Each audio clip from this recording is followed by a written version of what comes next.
स्वागत है आपका हमारे YouTube चैनल पर। चलिए दोस्तों, शुरू करते हैं आज एक नई डरावनी कहानी। एक ऐसी कहानी जो आपको अंत तक सोचने पर मजबूर कर देगी। एक हाइकर ने अकेले ही पहाड़ों में ट्रैक पर जाने का फैसला किया।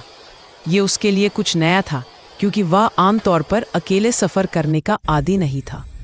पूरा दिन बिल्कुल सामान्य बीता। चारों ओर घने पेड़ और झाड़ियाँ फैली हुई थी। पहाड़ों की खुली हवा, ठंडी सांसें और शांत माहौल। वह प्रकृति का आनंद लेते हुए आगे बढ़ता गया। उसे कुछ भी अजीब नहीं लगा।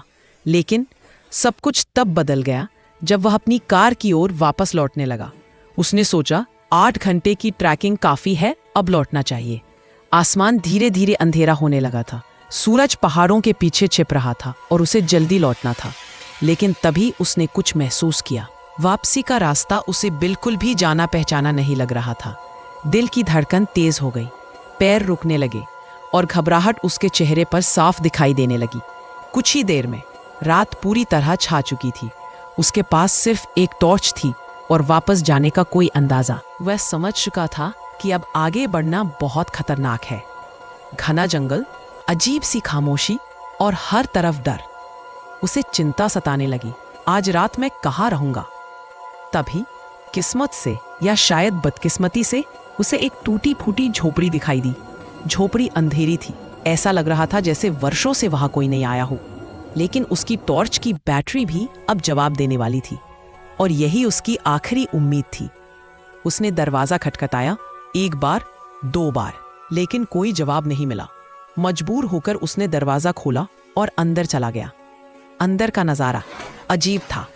कमरे के ठीक बीचों बीच एक साफ सुथरा बिस्तर रखा था, जैसे किसी एक ही इंसान के लिए बनाया गया हो।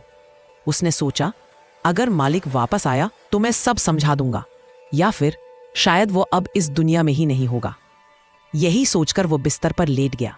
लेकिन नींद आने से पहले उसकी नज़र कमरे की दीवारों पर गई। दीवारों पर लदी थी अजीब सी पेंटिंग्स, अजनबी चेहरे। हर चेहरा उसे ही घूर रहा था, और उन सब के चेहरे पर थी एक डरावनी मुस्कान।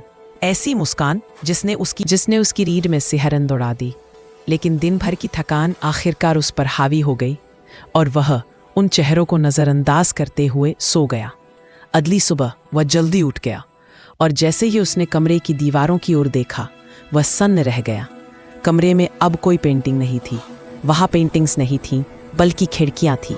अगर आपको यह कहानी अच्छी लगी हो तो वीडियो को लाइक करना ना भूलें, और ऐसी ही डरावनी कहानियों के लिए चैनल को सब्सक्राइब ज़रूर करें।